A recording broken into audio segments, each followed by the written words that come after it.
আপনি কবে থেকে ঠিক আন্দোলনে যুক্ত হয়েছিলেন? আমি 18 জুলাই থেকে আন্দোলনে যুক্ত হয়েছি। কারোর সাথে না, আমি একাই নেমেছি।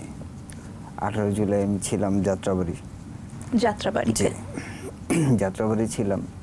তখন ধাওয়া পাল্টা ধাওয়া আমাদের সাথে বারবার হচ্ছে। যারা আহত হয়েছে তাদের গাড়িতে উঠায় দেওয়া, সাধারণভাবে। আপনি তো তখন শিক্ষার্থী ছিলেন না, তাই না? আমি সাধারণ জনগণ হিসেবে সাধারণ মানুষ ছিলাম। ওদিন আমার আর কিছু হয়নি। 18 জুলাই আমি বাসায় চলে আসি সন্ধ্যার দিকে। 19 জুলাই শুক্রবার জুম্মার নামাজ পড়ে তারপরে বাসা থেকে বের হয়েছি। যাত্রাবাড়ি দিয়ে গেছি। তখন যাত্রাবাড়ির অবস্থা একটু স্বাভাবিক ছিল।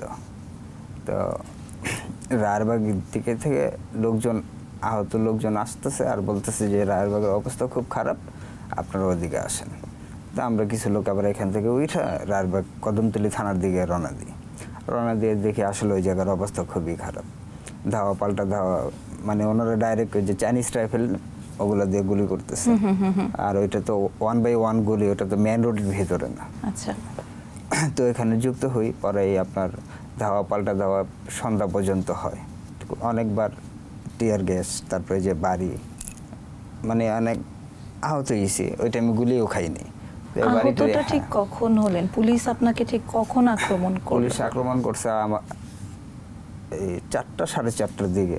19 মানে হ্যাঁ, 19 তারিখে আমাদের ধাওয়া দিয়ে উপরের দিকে দিচ্ছিল। তো আমরা 3-4 জন ছেলে একের সামনে ছিলাম। আমরা ওনাদের আক্রমণে, মানে ওনাদের আয়ত্তে পড়ে গেছি। তখন এই যে এখানে পারে যে এগুলা। আপনারা 3-4 জন ছিলেন, আপনাদের বিপরীতে কতজন পুলিশ সদস্য ছিল? পুলিশ ছিল প্রায় আপনার 20-22 জনের মতন। আর আওয়ামী লীগের নেতা কর্মীরা ছিল। আওয়ামী লীগের নেতা কর্মীরা ছিল, ওনারাও ছিল। আচ্ছা। তখন আমার এই যে 3টা দাঁত, এখানেও একটা গুলি আছে। 3টা দাঁতে ঠোঁট, যেগুলো বাড়িতে এগুলো ফাইটে গেছে। আপনাকে কারা মারলো? আওয়ামী লীগ নেতা কর্মী নাকি পুলিশ? আওয়ামী লীগের নেতা কর্মী সবাই একসাথে হামলা। ও আচ্ছা। আপনার দাঁত ভেঙে গেল, আপনাকে কি দিয়ে প্রহার করলো? আমার যে লাঠি আছে না, ওনারা যে পুলিশ যে লাঠি ব্যবহার করে সেই লাঠি দিয়ে বাড়ি দিছে। এখানে একসাথে কয়েকটা বাড়ি দিছে। তো এখানে ঠোঁটটা 2 ভাগ হয়ে গেছে। 3টা দাঁত অর্ধেক করে ভেঙে গেছে। ওই মুহূর্তে আপনার দাঁত ওই মুহূর্তে ভেঙে গেছে। পরে সন্ধ্যার কাছাকাছি আমি বাসায় আসছি। পুরো শরীর সাদা। একাই বাসায় ফিরতে পেরেছিলেন? বাসা আমার 2 গলির পরেই ছিল বাসা। 4 নম্বর গলি ছিল, আর থানা তো 7 নম্বর গলি ছিল। তখন বাসা আসি, গোসল টোসল করি, কইরা খাওয়া দাওয়া কোনো রকম করায় আমার ওয়াইফে।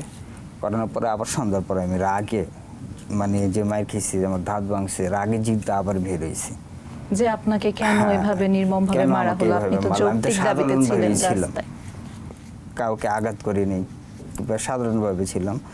তখন আবার যাই সন্ধ্যাবেলা ধাওয়া পাল্টা ধাওয়া, অনেকবার টিয়ার সেলের গ্যাস খাওয়ার পরে আবার ধাওয়া পাল্টা ধাওয়ার পরে 9টা 9:30 বাজে থানার 20 থেকে 25 কদম সামনে হবে। তখন হঠাৎ করে, মানে অন্ধকার ছিল তো। এটা কি রায়েরবাগ থানার সামনে? রায়েরবাগ থানার সামনে। আচ্ছা।